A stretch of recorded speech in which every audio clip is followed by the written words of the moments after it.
Bismillahirrahmanirrahim. Assalamualaikum warahmatullahi wabarakatuh. Bersama dengan Miss Merit, hari ini kita akan belajar mengenai struktur dan fungsi jaringan tumbuhan. Sebelum kita mulai pembelajaran, kita ketahui dulu nih tujuan pembelajaran hari ini. Yang pertama, untuk menjelaskan struktur dan fungsi organ tumbuhan dan menjelaskan proses transportasi pada tumbuhan.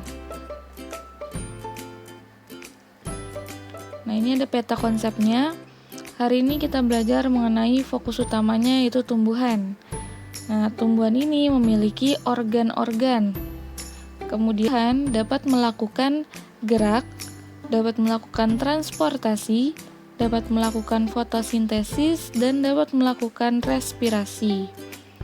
Nah, yang kita pelajari hari ini adalah organnya tumbuhan dan bagaimana cara transportasi pada tumbuhan. Yang pertama, organ tumbuhan. Ada 4 organ tumbuhan. Ya, ada 4 organ ya. Ada akar, batang, daun, dan bunga. Nah, pertama kita bahas satu-satu dulu nih. Yang pertama ada akar. Akar ini bentuk akar ya. Berfungsi untuk memperkokoh tumbuhan, menyerap air dan mineral, bernapas, serta menyimpan cadangan makanan. Nah, akar ini letaknya umumnya ada di dalam tanah, di bagian ujung pada tumbuhan, paling ujung pada tumbuhan.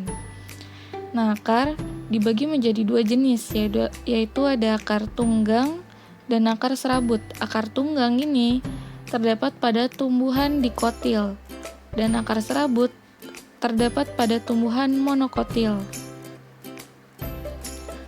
Akar tunggang adalah akar yang memiliki akar utama dan akar serabutnya, akar cabang. Nah, sedangkan akar serabut hanya memiliki akar cabang saja, tidak ada akar utamanya. Nah, kemudian ini ada gambar batang. Jadi organ selanjutnya adalah batang. Ini batang pohon. Berfungsi untuk menegakkan tubuh tumbuhan serta menghubungkan akar dan daun. Nah, kemudian perhatikan anatomi batang dikotil dan ini monokotil. Nah, ini dikotil, ini monokotil. Jadi anatomi pada batang dan akar ini mirip-mirip. Nah, di sini bisa dilihat kalau dikotil ini ada lingkarannya, strukturnya jelas. Kemudian kalau monokotil ini tersebar xilem dan flumnya. Nah, di sini fokuskan pada xilem dan flum. Xilem dan flum ini adalah berkas pembuluh. Adalah jaringan yang akan menjadi jaringan transportasinya. Kalau kalian belajar di kelas 7 kemarin sudah mempelajari jaringan pada tumbuhan, xilem dan flum. Gunanya untuk apa? Kalau xilem ini mentransportasikan air, kalau flum mentransportasikan hasil fotosintesis. Kemudian organ penyusun tumbuhan selanjutnya ada daun yang berfungsi untuk melakukan fotosintesis.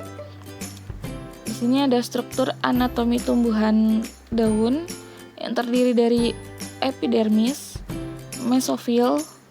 Ini mesofil isinya. Kemudian di sini adalah berkas pembuluh.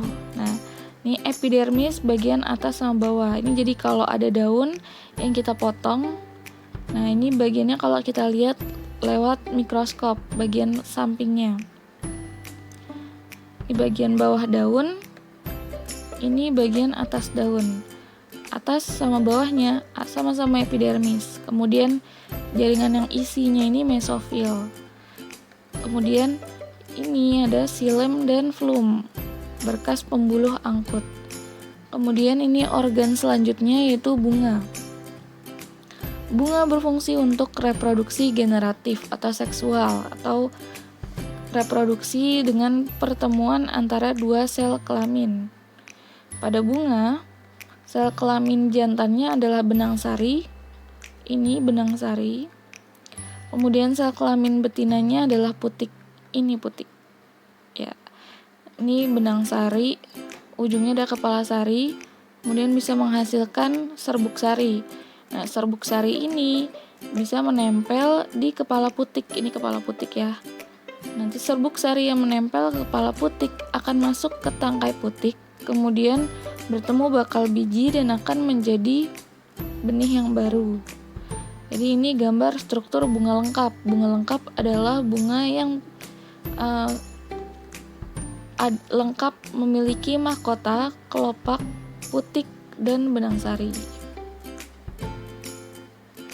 Kemudian pembahasan selanjutnya mengenai transportasi pada tumbuhan.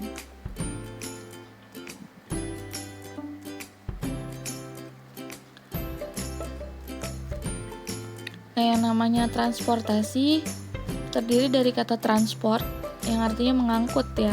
Apa yang diangkut? Yang diangkut adalah air dan garam mineral. Nah, yang pengangkutan ini dibagi menjadi dua, yaitu transportasi intravaskular dan transportasi ekstravaskular. Intra berarti lewat dalam. Lewat dalam apa nih? Nah, pengangkutan air dan zat hara yang melalui pembuluh angkut. Pembuluh angkutnya adalah xilem dan floem. Jadi kalau intravaskuler ini melalui pembuluh angkut, dan kalau ekstravaskuler, ekstra berarti di luar. Nah, kalau pengangkutan ekstravaskular ini tidak melalui pembuluh angkut, melainkan melalui dua jalur. Ada simplas, ada apoplas. Kalau simplas ini melalui sitosol yang saling bersambungan dan dihubungkan oleh plasmodesmata. Kemudian kalau apoplas melalui dinding sel dan ruang antar sel.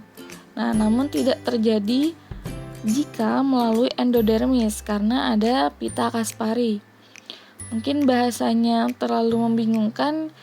Utamanya yang mesti kalian ketahui adalah transportasi ini terbagi dua, intravaskular dan ekstravaskular. Kalau intra melewati pembuluh angkut, sedangkan kalau ekstra tidak melewati pembuluh angkut. Itu saja poinnya. Kemudian ada faktor-faktor yang menyebabkan air dapat mengalir dari akar sampai ke daun. Yang pertama ada daya tekan akar, kemudian kapilaritas, kemudian yang terakhir ada daya isap daun.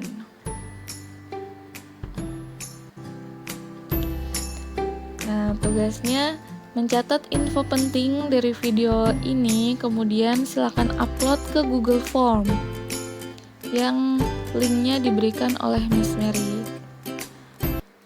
Ya, alhamdulillah sudah selesai. Semoga ilmunya sampai ke kalian dan berkah untuk kehidupan kalian selanjutnya. Sekian dari Miss. Wassalamualaikum warahmatullahi wabarakatuh.